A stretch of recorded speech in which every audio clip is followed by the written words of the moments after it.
music is why, you know, it's the feeling of the music that generates that action, the response.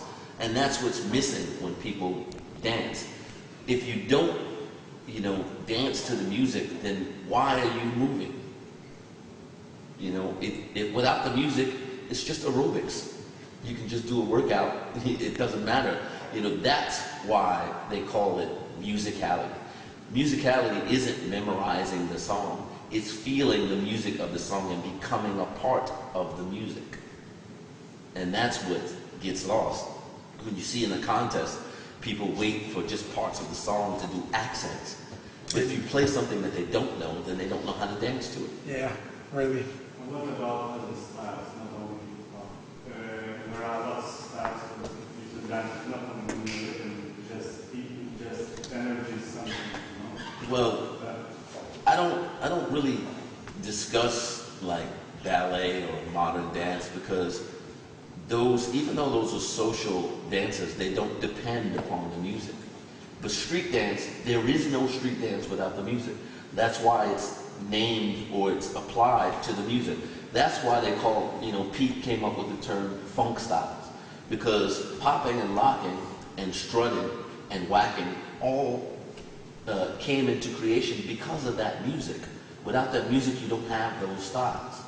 You know, hip hop is named after the culture, which is named, you know, named after the music. We only danced, we called it hip hop because we danced to hip hop music. You didn't do these steps when they played funk. If they played Planet Rock, you didn't do these steps, you know.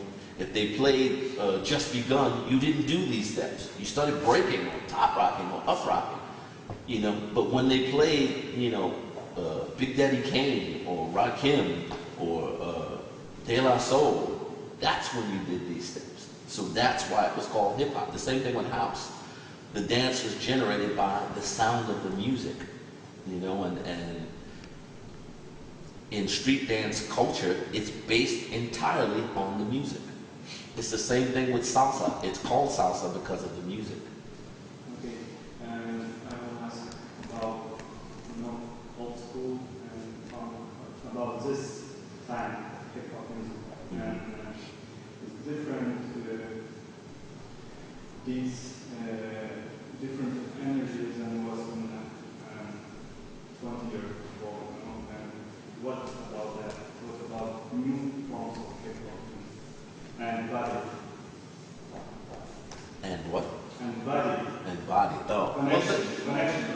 There have been, I can speak from the standpoint of New York and LA.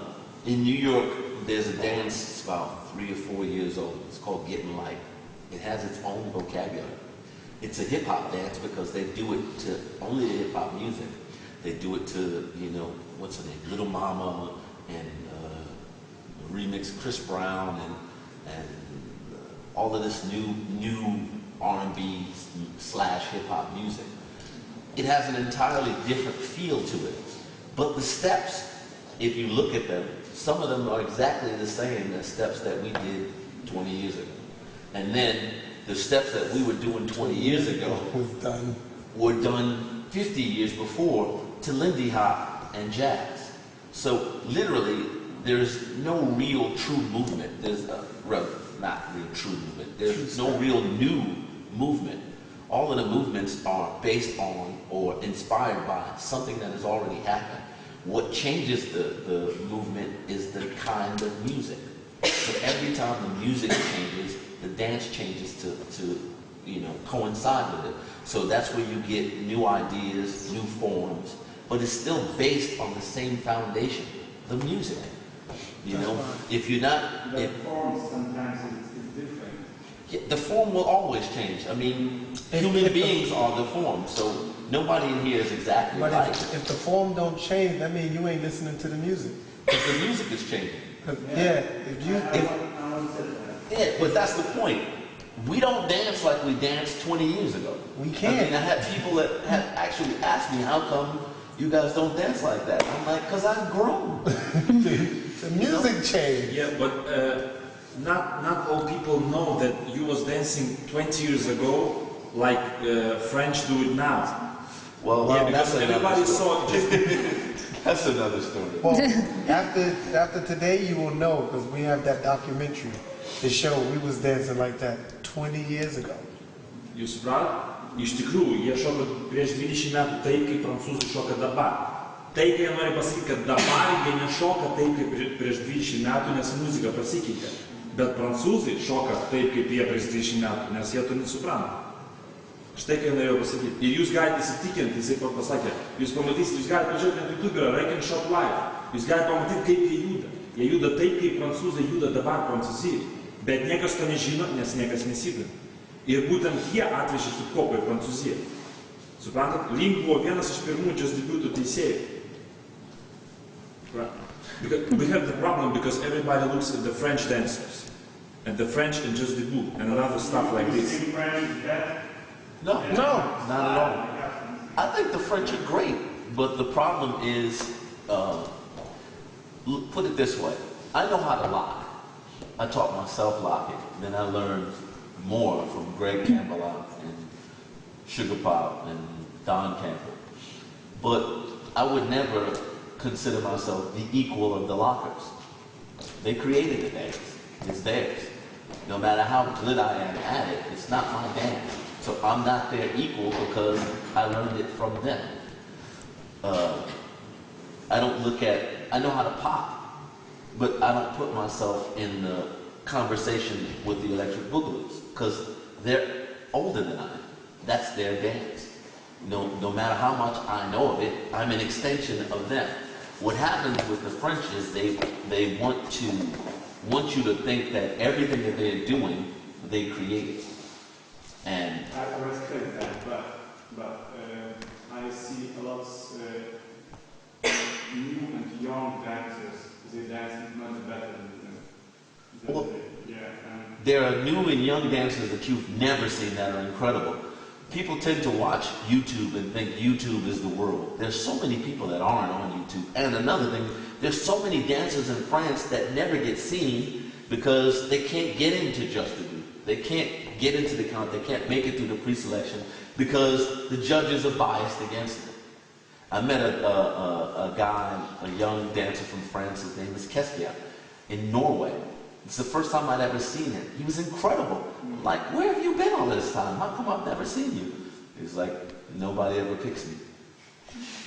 I was like, that's ridiculous. But that's what happens. It's based on fear of being overshadowed. You know, one of the things that's really silly is to think that if somebody else gets their shine, their moment, that somehow takes away from your moment. You know, that's just fear. It's ridiculous. If he's dancing and he's getting off, I'm having a ball. I don't have to dance. But that doesn't mean because he danced that I can't dance, or that lessens me in any way, shape, or form. It's ridiculous. But that's the motivation behind the French. And it's not all of the French dancers. It's just a certain set that want to monopolize their control over Europe.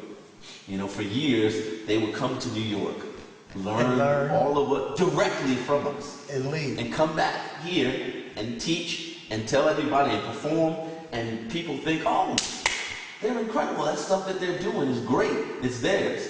It got to a point where one of the dancers from the States came and he was doing a show, and the guy told him, why are you doing his moves? Those aren't your moves.